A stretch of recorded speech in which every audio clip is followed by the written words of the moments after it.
Welcome to the Big Screen Symposium 2018 podcast. The Big Screen Symposium took place in Auckland on the 26th and 27th of October. Please note, while many of the speakers use clips in their sessions, we've edited these out to better suit the podcast. There are times for all filmmakers where there is no clear path ahead. Lynette Wallworth and David Lowery share insights from their filmmaking journeys with Brita McVeigh. They explore the roadblocks they faced, the deviations from the path, and ultimately the way through in this intimate and enlightening conversation. Hi everybody, welcome to this conversation that we're going to have together, or that we're going to have together with you.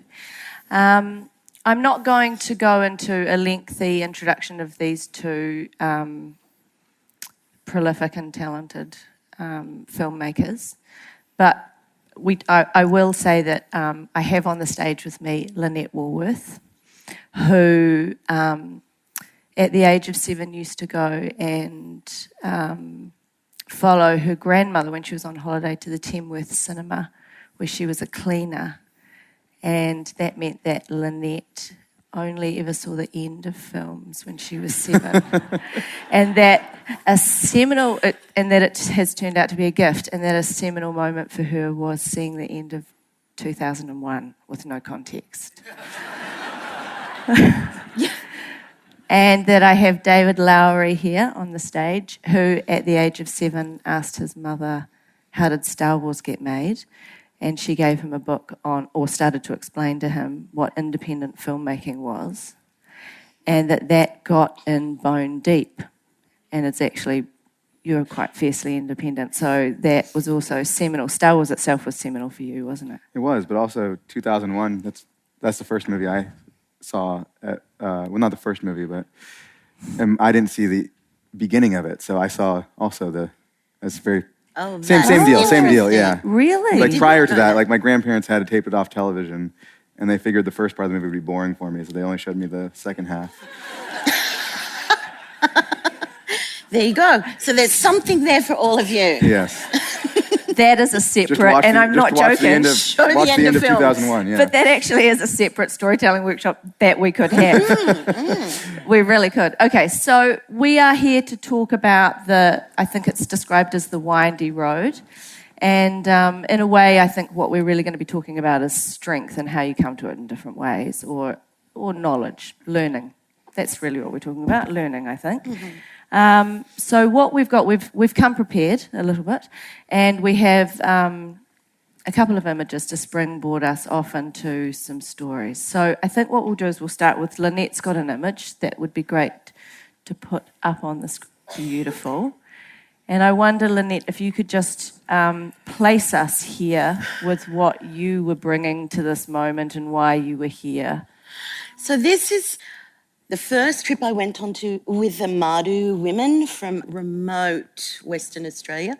So this is near a place called Wandilly. And the women asked me to come and film them when they went on a hunting trip. We arrived and they did their traditional burning practices as land management. So the night before they'd burnt all of the spinifex. And then the next day they were going out hunting in it. If you can imagine, this is Nanjabai. She picked up her crowbar, which she uses to feel for the goannas that are in the land, and then she's marching out there. You can see that's her. She's got a little bag to hold the goannas, and she's got her stick. And I hurriedly picked up my camera, and I'm running after her.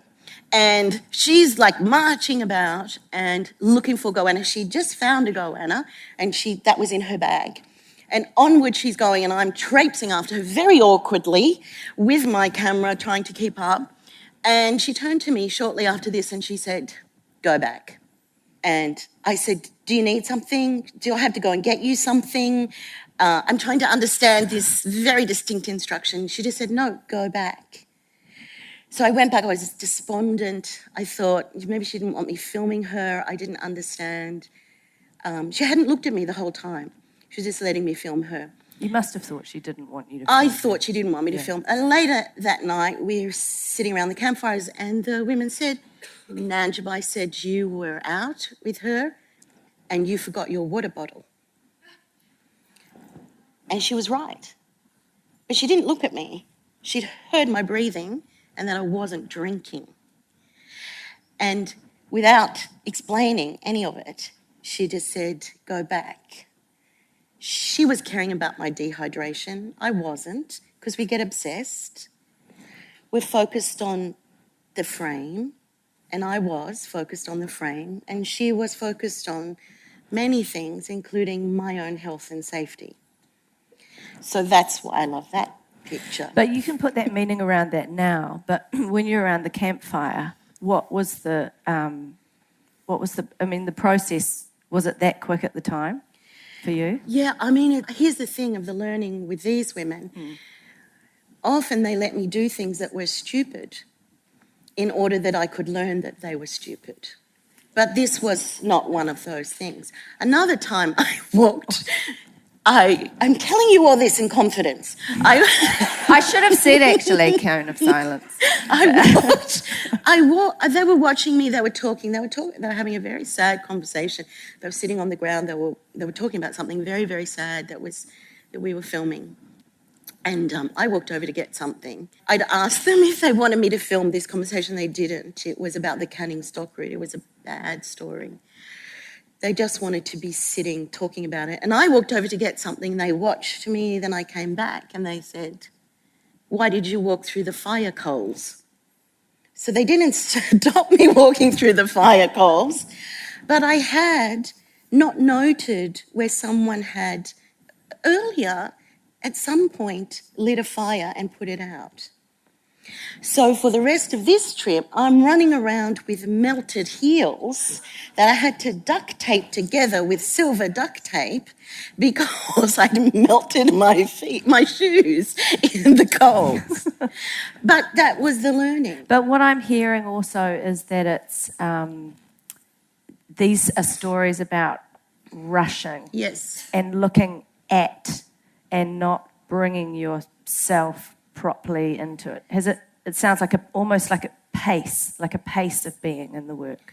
So until I slow down. Yeah. Until I slow down. And then by the time I'm slowed down, I have to leave. And then when I return to my world, I'm completely out of step with it. Because you've slowed so much. Yeah. And the first time that happened to me after going to meet with the Maralinga, with the Anangu people who were living at Oak Valley, who'd been moved off their land for those nuclear tests. This is like really early 2002. So that's the first time I entered a remote Indigenous community, Australian Indigenous community. Someone said to me, be very careful when you return. And luckily they said that to me because I was in Adelaide, actually. I'd flown back into Adelaide and it was the day after returning and I was walking across the road and I nearly got hit by a truck because I was out of pace. I was not in the pace of the world. So it's about moving in and out of the work. Yeah, and moving in and out of different worlds. So it's about how you are in the threshold of entering. And what's sad then is to feel what's sad for me, every time I return from being with the Madu, I cry for about 3 days. I just cry for about 3 inexplicably different moments because I feel myself shifting back into a pace that is not communal, where people are not aware if I'm stepping into a fire or if I don't have a water bottle, if I'm not looking after my body. Where I'm just navigating everything on my own. Again, without this context of a kind of sensibility of communal care. But that's my life. So then I slip back into it. Then I stop crying and on I go. What's so interesting to me is you're talking about something that may seem incredibly specific, but that you started nodding when Lynette was talking about coming back to her life. So I wonder if, in a way, the model is, I don't mean to describe your life as a model, but that rhythm and that shape of entering work and leaving work is true no matter what the process. It has different... Were you aware that you did that nodding? No? Me? Yeah. No. You went down to your body and you're like this. That's me contemplatively saying, like, that makes a lot of sense. Yeah. Yeah, but also... David's image, yes. So I picked this image because it represents the most recent low point in my filmmaking career. And it's an image of Tom Waits in the movie I just finished, The Old Man and the Gun. And Tom Waits is a hero of mine. And I was any Tom Waits fans? Yeah, everybody. And I was just so excited to have him in this movie. And we had been shooting for a bit with him at this point. And this is a scene where he and Danny Glover and Robert Redford are just sitting around chit-chatting and counting money, and just it was a chance for Tom Waits to just get to, talk, which is a delightful thing. He's an amazing speaker, as we all know. And so we'd shot the wide shot of this scene, and we'd shot some of Robert Redford's close-ups, and then we get around to Tom, and so finally we're featuring him, and we get it all set up, and I'm sitting there on the floor, because I always sit on the floor when I'm directing, just crouched over a little monitor near the camera. And everyone's like, the assistant director's like, okay, are we ready to go? And I'm just like frozen, and I can't say like, let's do this, let's start shooting. I'm just like, got things racing through my mind. And what it was I just was seeing him, and this sounds ridiculous to say it now, but I hated his shirt. And I just was like, it's like this black shirt with like phases of the moon on it. And somehow it slipped in, and because we'd been doing wide shots and I hadn't really paid attention to it all, so we're getting to this close up. And I just felt, A, I didn't like it, and B, I felt I could sense that he didn't like it, and I also felt like I was screwing up this chance to work with a hero of mine, and I was not putting him in his best form, and I was just, I just messed up, and I just didn't know what to do. I was like completely paralyzed by this ridiculous moon phase shirt, and I was racing through my head, and I was like, can we reshoot? I was doing the calculations. Can we reshoot this whole scene? Like, can we go find a new costume? And I started thinking about all the other costumes we'd had him in the film. I was like, I think we've been on the wrong page from the beginning. And I instantly started thinking of all these things he should have been wearing through the whole film. And I just felt like I had, squandered my opportunity to give Tom Waits a really great role in this film and to make my film better by having him in it. And this was probably week 5 of a 7-week shoot, and it was the first time where I just lost my footing completely. And we were shooting in this house where scene takes place for 2 or 3 days, and like that entire period was just like miserable because of this shirt. And I felt like I completely screwed up the movie, and I really lost my way. And like it's weird how a little thing like that can suddenly throw you so asunder that when someone comes and asks me, so what are we going to shoot after lunch? I'm like, I honestly don't know. Like, I was just off course so thoroughly.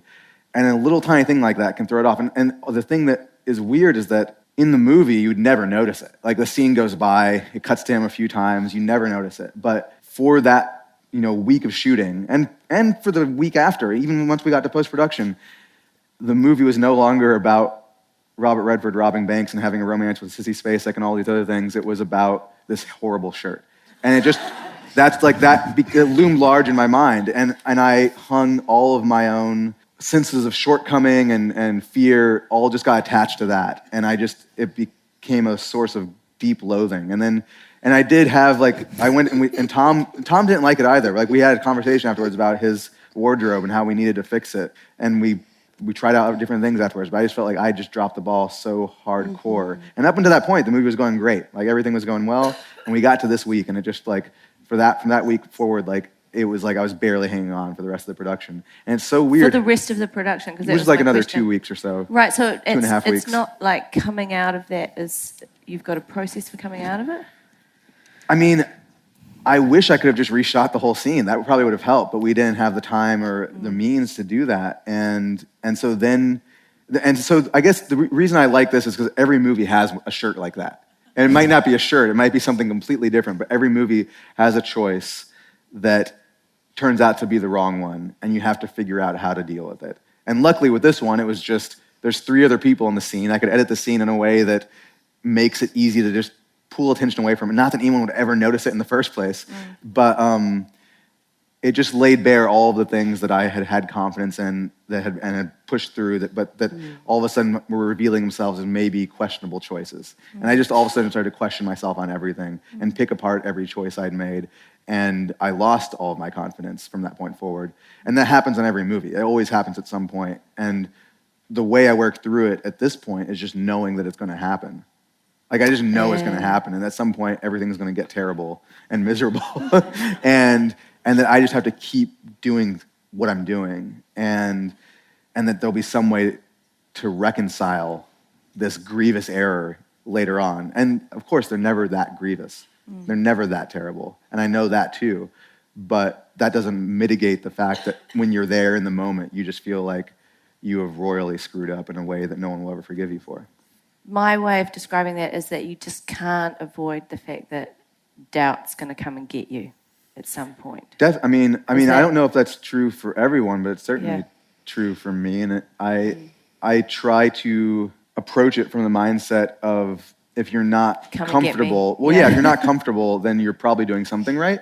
You know, like the idea that if you're operating in a zone where you're afraid, there's like a fine line where that fear can actually motivate you to do things better. And then there's the flip side of that, which is where fear just paralyzes you and you stop being bold. And you have to walk that line. It's a very treacherous line, but it's one that I feel like is a good place to exist creatively, but it's certainly not fun. No, it's interesting that you describe it as a line, because I think, was it yesterday that you said, Lynette, that you walk, and you were saying it about the particular technology that you work with, that you're walking what feels like a strange and precarious path with your work. Does what David's saying, does that you relate to that? And I do. I mean, around, shooting those moments where you realise, because the pressure is on that moment. You can't go back. You can never go back and get that moment again. I mean, well, I guess you could try and reshoot, but often it's just that. You kind of have to assume that you're not going to get to. So there's that. I mean, the thing of that, I really understand that feeling, that the pressure for you to not miss that moment is like this. It's like you pass through, and I can't go back to this. I'm passing through, and things will never be exactly the same again. So actually, you can never get that moment again. You can get a different moment, but not that moment. My pressure points are often really heavily in the post-production, because I'm working with new technologies. And there's always this thing around what should be possible and what's actually possible. And the way my mental state is, I'm in a maze. If you can imagine, my post-production for, say, a webinar, which is a 17-minute, experience, was at 3 months in an edit, with 3 different sorts of edit stages, from traditional kind of filmic edit, then into a Unity build and editing, then everything again, in order to make it function. And for me, my mind is in a maze. I know where I want to get, and that's the centre of the work, the core of the work. I have to get to the core. But I'm in a technological maze. So I really know I need this thing to happen, but then I might hit a technological kind of blockage, because the technology just can't do the thing that I want it to do. So then either I keep pushing, or when it gets really painful, I have to make a leap. And those are the moments I love and hate, because I actually have to get stuck before I can make the leap. So I have to go in the maze and go, try this way, no. Try this way, no. Try this way, no. Try this way, no. And then when I have done that and not banged my head against something enough in terms of where I'm trying to get, and when I know, okay, in myself, let it go and leap. And then I will find a solution that is what the work needs, but I have to get to the pain point before my mind will go there. So, and the technology has to defeat me, and then I leap, and then I find a solution. Have you got an example of that from a webinar, of that particular? So there's transitions from, say, live action shoot, camera shoot into point cloud data. So they're two very different forms of data, and how you merge them together is really difficult, and you can't do normal filmic transitions between those. And so I was like, okay, so do I have to divide these? And, you know, I'm battling with how I'm going to bring them both in. And I was saying to my editor in the Unity build, so this is basically the second edit process, it's like it has to enfold you. We have to bring everyone back in and we have to move from this state and be enfolded. I said, it's like a ball. It's got to be like a ball. And actually, and physically, he made a video disc, a ball, that appears in this forest and came towards you. So if you see a Wavana, you'll see this moment that was defeating me, where you're in this beautiful ethereal forest. I have to pull you out of this ethereal forest in a trance state and pull you back into live action. How am I going to do that? And so then he made me this ball, and this video ball appears in the distance, and then it comes towards you, and then it enfolds you, exactly as I described. But I described it in a state of complete frustration. And then he made it. And that's in the work. I've got a quote here that you said, David, yesterday, which is, it's circling the same thing and what you've just said in a way, but I'm wondering if you've got a good example for this, which is that I have to learn the same lesson on every movie. I run away from my gut, things start falling apart, and I have to learn to trust my instincts. I mean, it's certainly true. On a ghost story, that one is a little bit more black and white with that one, because there were no one was giving me notes, because there were no producers who, like, other than my friends. There were no financiers on that movie. There was no one to, like, run interference other than myself. And so I was constantly second guessing myself. And my reaction to everything that was going wrong on that movie, which wasn't that much, because we were just, by design, fumbling blindly towards a finished product with that movie. But I just kept thinking, we gotta stop. We gotta pull the plug. This movie's not working. We just need to. Yeah. Because you had nowhere to hide. You couldn't. There was There was no. Like, often when you're making a film and someone comes up to you and says, wouldn't it be great if this happened? There's a great deal of, it's almost like if you were to take that note, there's like a moment of great peace that can descend upon you, because you are relinquishing your own control for a moment. And that's a great feeling, to like say, this person knows better than I do. I'm just gonna do what they tell me to do. And you just feel all of a sudden like so relaxed, because, and then of course that suggestion very often is incorrect, and you are kicking yourself for it later. But in the moment, it's very satisfying to just give in to that. And even if you know that it's going to do something for your project that is not correct, when I made this movie, Ain't Them Body Saints, there were lots of people on that movie that were suggesting I do things in different ways. And there was this, possibility in my head of like, what if I just let one of them direct the movie? And that was like, great. I was like, oh, I won't have to worry about it anymore. Like, I'll just let them run the show. And did you do and that the movie whole way will be through? the movie won't be as good, but I won't have to worry about it. And of course I'm not going to do that, but there is like this tantalizing like prospect of like, because when you're directing, like, everything's on you. You're collaborating with everybody, but ultimately everyone looks to you to make the final decisions. And with the ghost story, in a ghost story, there was nobody to give me notes. There was nobody to give me those nefarious suggestions. And so the little pressure valve was, I should just quit. We should just cancel the movie. And I, of course, was not going to do that. But I definitely would call Toby, one of my producing partners, in the evenings, and be like, tell me that this is a terrible idea. Tell me that we are, like, just please give me permission to pull the plug on this, because I can't do it myself. And he's like, no, there's something here. Like, we're doing something. And I knew that, but I just needed to hear it from somebody else I needed like one other person to like echo what my gut was telling me, so that I wouldn't do what the fear was compelling me to do, which was to quit.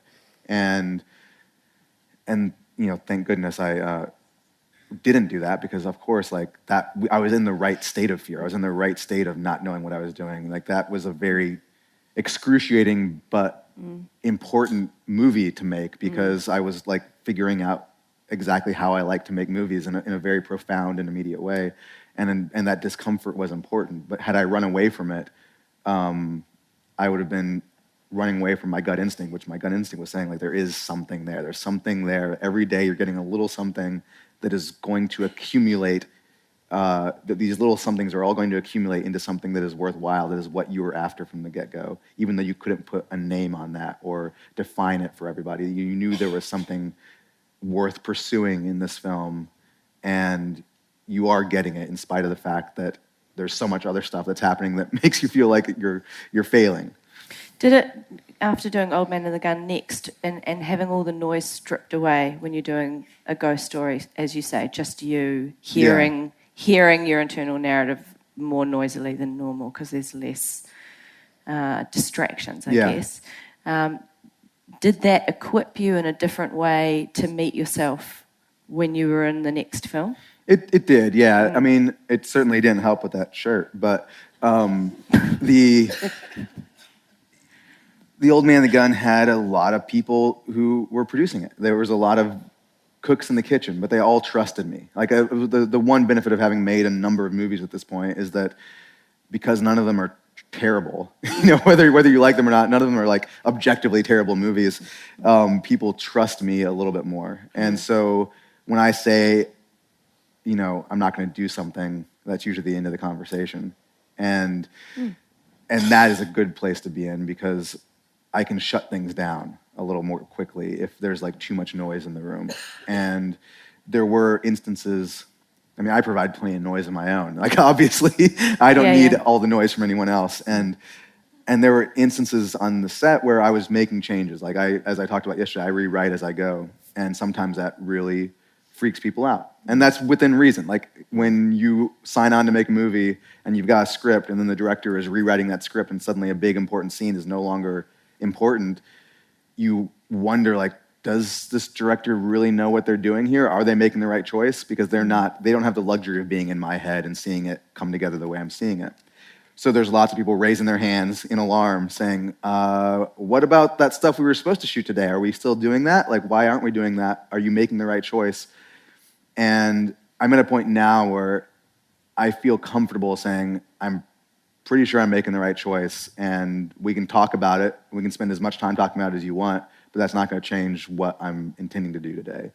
And so then you do wind up having like long conversations and meetings and panic phone calls, and the answer at the end of the day is always the same, which is like, I'm just doing what I feel is right. And you guys hired me to make this movie and write it and to direct it because you trust me, so like, keep trusting me. And that is a great place to be in now, where I'm just like, rather than like saying, okay, I guess I'll do it that way too, or we'll shoot two versions of it, or like trying to please everybody, I'm much more concerned with, selfishly but appropriately so, pleasing myself. And that's an important place to be. Yeah, that's interesting, because I was going to ask you both actually what your feelings are about the word compromise. Like what a younger version of you might have thought of as compromise, and what you see as compromise now. And the reason I ask it is because I think that we're all different, and people bring different meanings to what it is to have a vision and what it is to compromise on the vision. And some see compromise as a strength, and some see sticking to your vision rigidly as a strength. And I'm just wondering how you both feel about, I mean, they're just words, vision and compromise, but I'm interested in where you think you may have been at with that in an earlier stage, where you're at with that now. I mean, it's not a word it's not in my vocabulary. Yeah. And so do you speak in terms of, not an opposite, but do you speak in terms of a vision at all?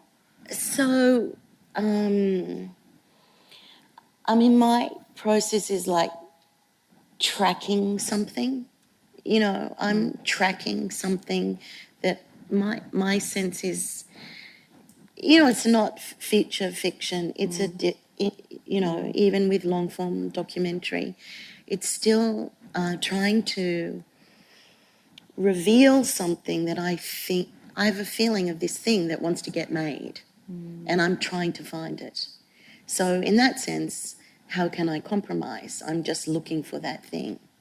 And I'm trying to move all the weeds away, or I'm trying to eradicate everything that doesn't just lift that up. So that's my goal, and that's my process. And the only...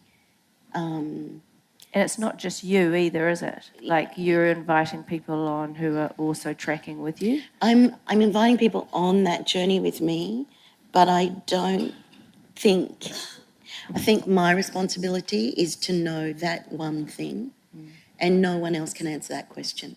That's my sensation. But I've come from a tradition of making artworks, and it's a very isolating experience. It's a more isolated world, and frequently I would not show anyone a work until it was done, except maybe one or two people who are working on that with me. Even my producers, I never used to show them the work until it was done. I would show What was that the about? producers of my of video installations my work when I was installing them. Why So was that? I'm in a vacuum of, I would create a very intense and protected vacuum. Well, because and the first time I had to work within the film industry, where people are wanting to be in the room and investors are wanting to be in the room and comment on the work, I was horrified, like horrified. I was like, why are these people here? And why are they saying anything about my work? Because I haven't finished it yet. Film is very different to the art world. And, you know, wonderful Kath Shelper, had to kind of deal with my grievances. Kath Shelper was the producer on Lynette's Yeah, because like I didn't, documentary. or tender. people wanting to be in the room when I was editing, or anyone. I couldn't think at first. For a long time, I couldn't even think with other people in the room.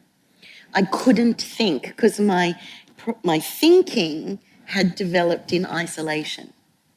And if someone was to say something in the room, that would completely impact my ability to say the next thing that I needed to say. I'm still incredibly offensive, I would say, even currently, to current producers who want to be in the room with me when I'm doing anything. I've gotten very good at just like holding my hand up. Like people start talking, I'm just like, Okay, so I need to learn those gestures, but I just for now, I'm just like, oh no, you know, it's just me and this person right now, and then afterwards it can be me and that person, but yeah, I mean that's so. That doesn't answer your question about No, it does. compromise. It does. It just takes it into an area that's true for you, which is great. Yes. Yeah. it's about you? almost exactly the same for me because I don't, when I make a movie, I'm after something intangible and I don't know exactly what it is, and it's never a story. The stories are never why I'm making the movie, and we'll describe it as a feeling or a tone or a texture or a combination of those things, and it's always just like kind of shimmering out there in the distance, and I'm just reaching for it and like working my way towards that, and every decision I make is hopefully getting me a little closer to whatever that intangible, indescribable thing is.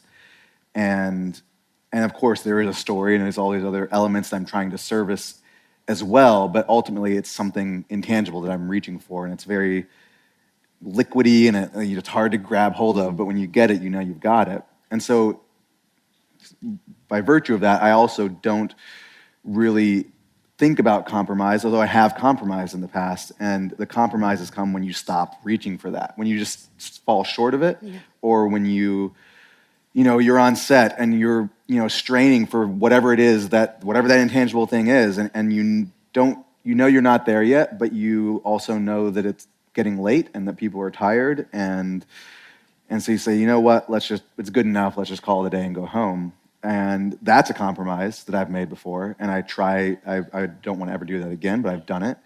Another one would be if I set aside whatever that intangible thing is for someone else's definition of what they think I'm making, which is a version of like listening to someone say, I know you thought this movie was, one thing, but have you considered making it this also? And if I'm like, I guess, yeah, let's try that, that's a compromise, because all of a sudden I'm like setting aside whatever it is that I'm after that I believe is something truthful, and even if I can't define it, I believe that it's what will make this thing great, and settling for something lesser. And that's not to say that people are just bringing me lesser ideas. They just have a different idea. Yeah. And I'm not going to be able to service that idea because I'm not them. Yeah. They are putting on a little bit of their own director hat in that moment because they doubt me or they just have their own ideas of what things are. And I feel like that's only really happened to me on one movie. And as a result, that movie to me is like, it's hard for me to watch because I see all of those compromises in it, but it's useful for me to have made all those compromises because now I'm able to, as I said, with like the movies I'm making now, just like no, I'm not doing that. I shut it down. And I'm not gonna say that will never happen again. Like movies are so rickety in terms of like, it's like building a roller coaster that's already, left the track. And there's ways in which on any movie I make, I might have to do that again. I can see that happening on the movies I'm making now. Like I'm very aware of it, but you also learn how to pick your battles and learn like if you need to compromise somewhere to gain something, sometimes it's the right thing to do. So but I don't, I never do it out of weakness anymore because I've learned that is just a quick path to long sleepless nights where you just regret all the things you did that you shouldn't have done. I think it's also what both of you are saying is if I imagine this...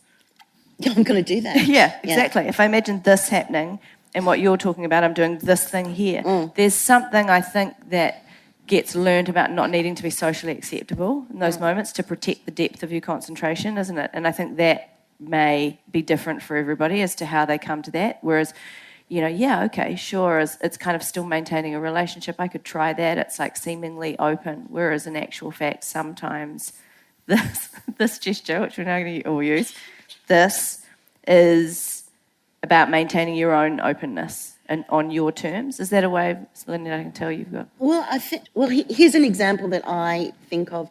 Alice Walker, who wrote Colour Purple. I listened to her give a writer's talk once when she was talking about writing a Colour Purple.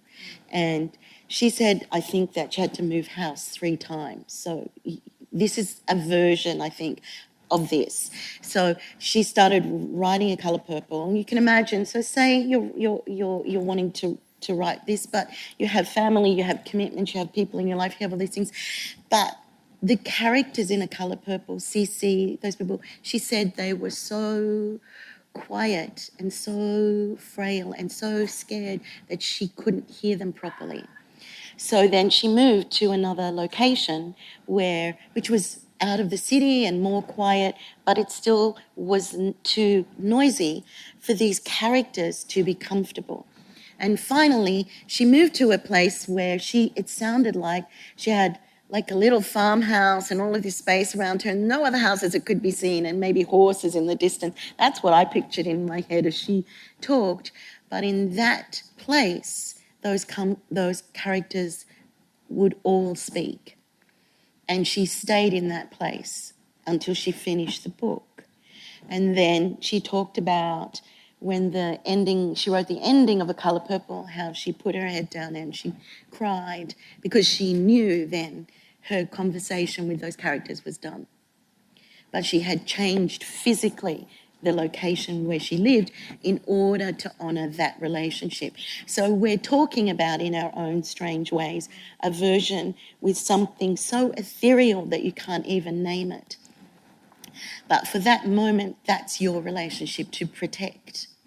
And while you're protecting that relationship, all the others, because I'm not saying, I have amazing producers, I have incredible support around me and wonderful people. I'm not saying anything, I'm not making any comment about those people. I'm talking about the primary relationship in that moment is to something unseen that doesn't yet exist.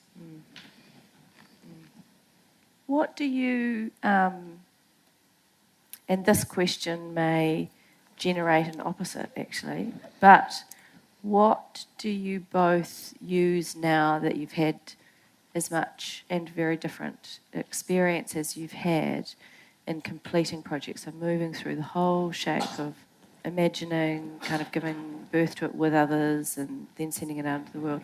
What do you know that you now need in your process to keep yourself steady, to keep yourself focused? No matter how idiosyncratic, what do you know that the ingredients are that you need around you?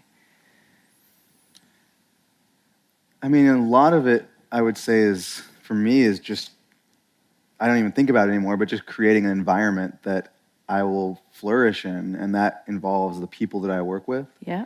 It involves the tenor on the set, the attitude, the feeling on that. And what is that?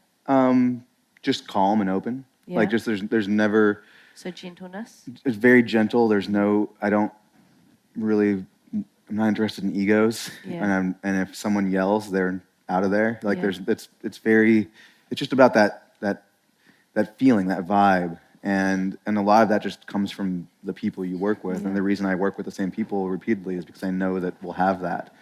And I know that we'll all be in, a very open and very inquisitive and curious space together, and we'll all be pursuing that intangible thing together with the same spirit of gentle inquiry. And that's, it's great to not have to think about that, to just know that if I just, make a movie with my friends, that we're going to have that. And then there's like other things, like how many, like I need to wake up a certain number of hours before we start shooting so that I can be out of my bad morning mood and into a good mood. Yeah. And like I need to make sure I've got, a cup of coffee and meditate and all the things I need to do at the beginning of the day before I can like actually talk to someone. Like those are all like the ritualistic side of things that are the things you learn over the course of making a movie that help you get to, walking on set in a better place, but really it is just like creating that vibe and having that understanding that, we all know how we create together, and we all know what to expect. We all know to expect the unexpected, and to know that things are going to change a lot, and to enjoy that. And as much as I keep talking about how miserable I get and doubt and all of those things, Yeah. I mean, making movies is fun. And like, Yeah. it's important to remember that as hard as it gets, because it does get very hard, it's a luxury, and we shouldn't ever take that for granted. We get to do this, and that is a joy. And it's important to work with people who hang on to that joy. Coffee is essential. And good coffee, proper coffee. Yeah, artisanal cups of coffee. I mean, good coffee is probably at the top of the list, but meditation is very quiet for me. So I mean, I need to. I mean, it's going to sound again. I feel like I sound so rude, but I really need in the evenings to not talk. So after a day of even in production or shooting or post-production, I need to be able to be pretty well on my own or not talk. Because all that external kind of this... What we're doing now. Yeah. Then, it's distracting from that inner state, which is also what we're talking about, that keeping that very clear, that core, that orientation very clear. So I'll have days where I'll say, for these 3 days before maybe going into a shoot, if I can, I will not talk to anyone. I will just need to protect that quiet. Sometimes it's impossible to do, but as much as possible I'll do that. And the other thing is really basic, but that in the midst of those really difficult times that we're talking about in post-production, for me, that is when that will occur. I need to know that people who care about me know I know they've got my back, There's no one else who can quite do what I'm doing, because that's my responsibility to do it. But I'm able to say to someone, this is so hard, to someone, this is so hard, and I'm not quite sure of how I'm going to get there yet. So I have to be able to say that to someone, and I can't say that to the people I'm in the room with. I have to say that to someone I'm not in the room with, because I can't let those people know for this moment I'm not sure what's going to happen next. In Awavana was really, really great, because one of those nights, after a terrible, terrible day, I went and I called Lara, the chief's wife. You know, I talked to her on Skype and I said, nothing's wrong, everything's good, but it's really, really hard. And everything's good, it's just really hard. And they sent a message into the community, and like maybe 24 hours later I got a message. The shamans know and they're in ceremony for you. And I could go back into Technicolor Experience Centre in Culver City and say to the Unity developer and the editor and the animators, you know, and the people doing the models, the shamans are in ceremony for us right now. And everyone lifted, because there was a sense of a support around us. But for me, that's what I need, just to be able to whisper to someone my doubt, because I can't say that to the people I'm working with. There's a really fine line between being in control enough to be a leader on set, because you have to be that, and also being open enough to acknowledge that you don't know what you're doing. Yeah. Because a lot of times you don't. You have a plan, but at the same time, you're looking for that intangible thing. And so there's a degree of searching. And it's, again, I keep talking about fine lines. That's another one where you just have to make sure everyone knows that, yes, you might not have all the answers, but at the same time, you still do know what you're doing. Yeah. And it's a delicate balance, but a really important one. Yeah, I mean, because maybe it's not doubt, maybe it's fear. So I would say those moments, what I'm probably describing is a kind of rush of fear that I don't like, which will hit me when I'm away from everyone. And I can't bring that fear into the room. Maybe I can bring doubt into the room, but That's not a good way fear. to put it, yeah. Because Yeah. fear's can't- catching. It's catching. Yeah. Because you can't set that alight in that room. And if you do, everything will be destabilised. So you can go, I'm not quite sure. You can go, I'm not quite sure, but I can't go. I can't bring that. I would be doing a disservice to everyone I'm working with if I bring my fear into the room. But I need to let someone know if I'm afraid. Yeah, because you can't pretend to yourself that you're not having can't. it. And it's real. I mean, it's really sometimes incredibly precarious. Given what we're talking about, we know, I mean, it's not life or death, but it's just when you're in it, it's... Feels like it is. Your complete focus, yeah. We have a few minutes remaining, which I can offer to the room if there are questions that anybody has. Yes, immediately. In Pink Dragon, what was your moon phase shoot moment? Oh, yeah.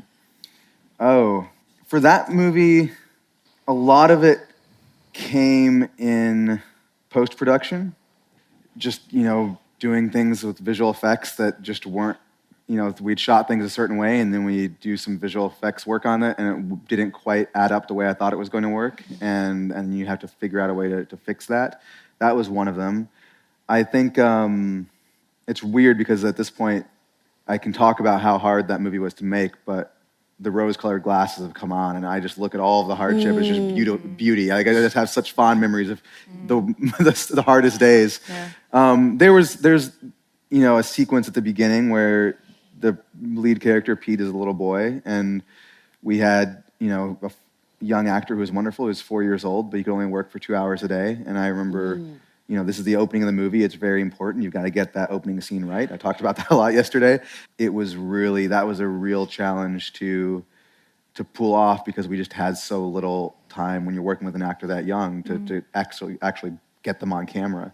And I remember coming out of that sequence thinking like we don't have a beginning for this movie. But we did. We went and we shot some more stuff later on. We figured it out. But I remember that was like I think it was on day 20 of the shoot. And it was, again, the first bad day where I just came home and was just like, I dropped the ball on this one. This is not working at all. And But we recovered, and I think the beginning is great. So luckily it came through. But post-production definitely had some moments where I just was like, I might have made something that I'm afraid for people to see. But it all worked out. Rose-colored glasses are on, but even when they're off, I also am like really, really happy with that movie. Yes, over here. For you both, how much of your pre-production do you spend on technical preparation versus creative preparation? I don't really delineate between the two. I love technical stuff. I love like figuring out what lenses we're going to shoot the movie on, and what, whether a shot needs to be a dolly shot or a Steadicam shot, or whether, we can allocate the 3 Technocrane days we can afford to this scene or that scene. That's all stuff that's really fun for me, but it's also just as creative as figuring out whether a line of dialogue is going to get cut to the heart of the matter more than a moment of silence. So it all is a big congealed process for me of creativity. I think I'm a bit the same, because I have to prepare the technology in advance in order that I'm bringing the right equipment. And I don't work with dialogue, but I have to know exactly what I want to shoot in order that technically I'm prepared. So on this latest work, we had a whole series of different technologies in order to be able to capture things in various forms. That is a lot of preparation in order to find the right thing. We took a portable LiDAR scanner into the Amazon. We took 3 canoe loads worth of gear, 3 different cameras and a LiDAR scanner in order to capture across the different scenes. So that took a lot of preparation, but it's enjoyable preparation, because it's going to it gave very specific moments then that could be brought into the work that otherwise I wouldn't have. So once I know exactly what the work needs to be, I have to find the technology to do it.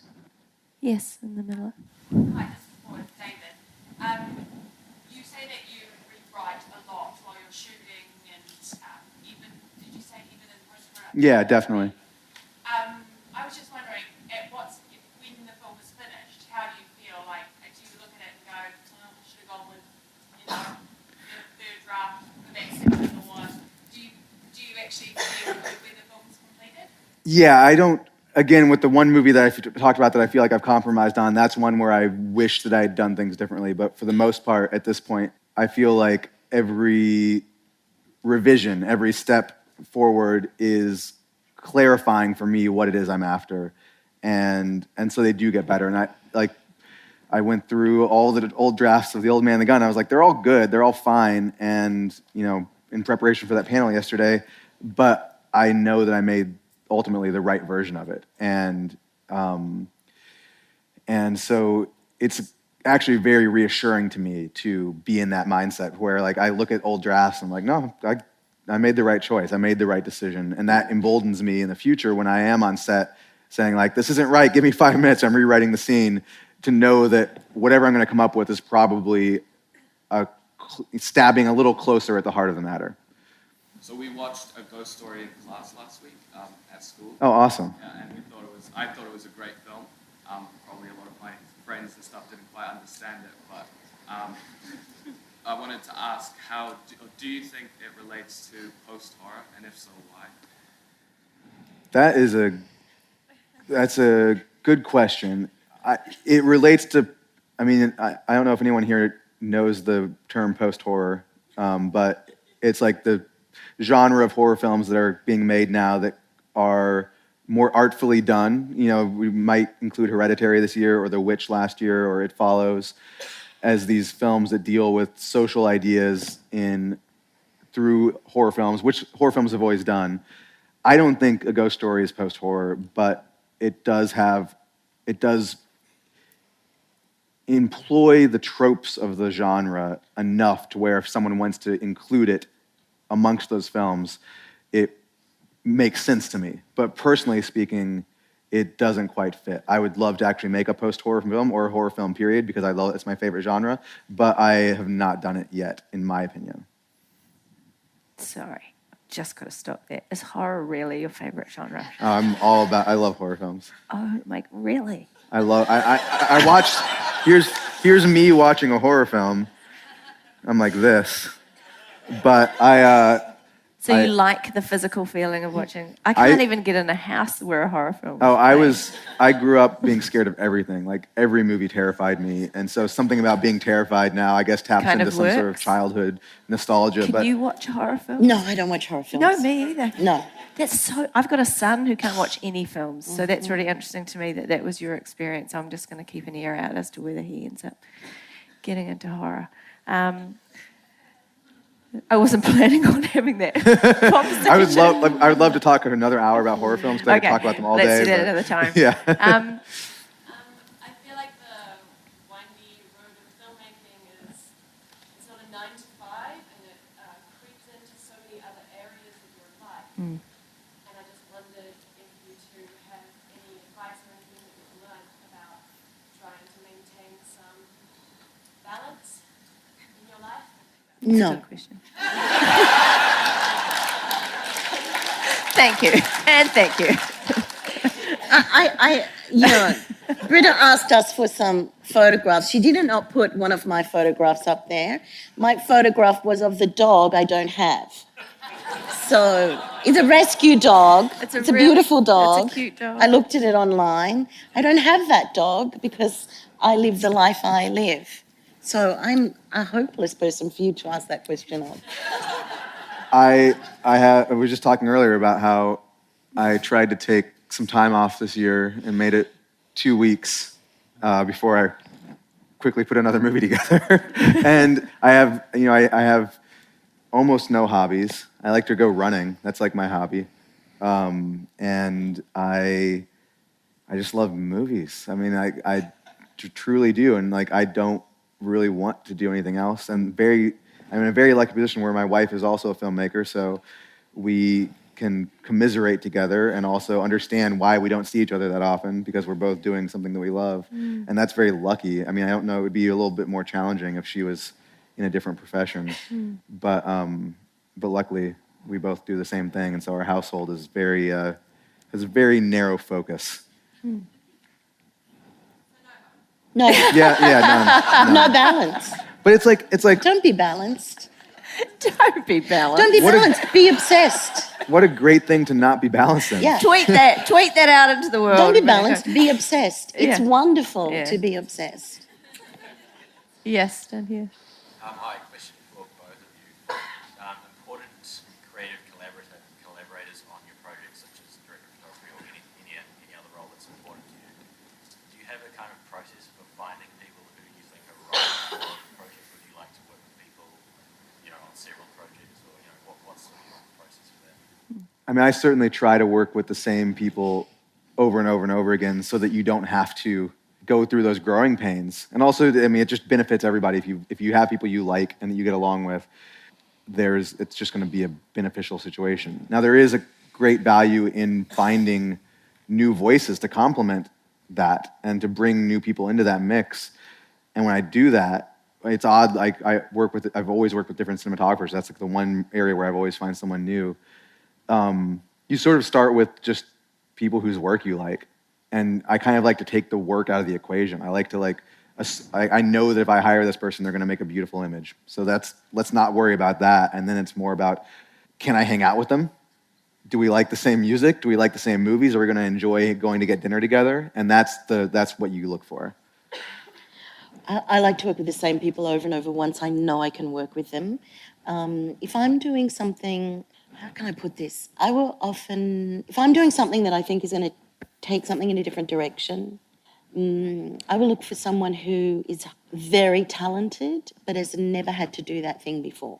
I'm just going to get you to clarify. What do you mean take? So do say if something? I'm going in a different direction. If you're departing from the track you've been on with so previous say work. when yeah. I made my first feature documentary, I specifically wanted to work with a DOP who had never shot a feature documentary, because I wanted to be able to direct without question and not to be thrown off my game by someone who felt they had more experience than me at that moment. And might question a really crucial decision because they had done this before. And it really pays off because sometimes if you're at if there's a really intense decision-making moment, you need absolute trust. And so I like to work with the person who hasn't done that thing before, so they'll trust me. Even though someone else who's done that before would go, that is crazy.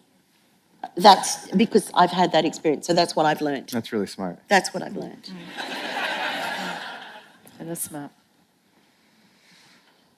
Yes. This is a question for David. You say you like to work with the same people all the time. Does that include 50-50 women? Like when you say you work with the same people who like the same movies or like that, does that include also giving opportunities to women cinematographers, women producers, women actors, women crew? 100%. And, my closest collaborator is my production designer, Jade Healy. And so starting there, it's like already her, like I always credit her as my co-director. Like she's like my closest collaborator. And so for a long time, like I didn't think about it as much as I do now, because certainly now, like I do culturally, it's important to like look and say like, oh wait, am I making sure that I am giving people opportunities? And like I said in my talk yesterday, like, are there too many people on my sets that look like me? And that's something I do think about now more than I used to. And it's an important thing to come to that realization. But we also luckily have always surrounded ourselves with really great female collaborators. And collaborators of all, just it's a wide diaspora. And so in despite of the fact that I am more conscious of it than I ever have been before and take greater strides to make sure that when we're hiring the rest of the company that comes on board the films, to make sure that we're not just... I did this TV show last year, and there was a point where I was like, we're about to hire the sixth person named David. Like, literally, they're all these guys named David. Let's stop that right now. Let's get rid of all the Davids and bring in more people who aren't named David and don't look like they'd be named David. And we did that, and it was important to realize that, because it can be easy to fall into that trap. So the short answer is 100% yes. Oh, actually, I'm so sorry. I see we have 10 seconds We can get remaining. something in 10 seconds. And then I'd really like to invite you to thank both of these very open, generous people for speaking. So thank you. This session is presented by production company Fish Entertainment. The Big Screen Symposium is brought to you by Script to Screen and Janda. We would like to thank our event partners, the New Zealand Film Commission, New Zealand On Air, Images and Sound, Screen Auckland, and Stage and Screen Travel Services. Voiceover was provided by Samantha Dukes and music by Poddington Bear.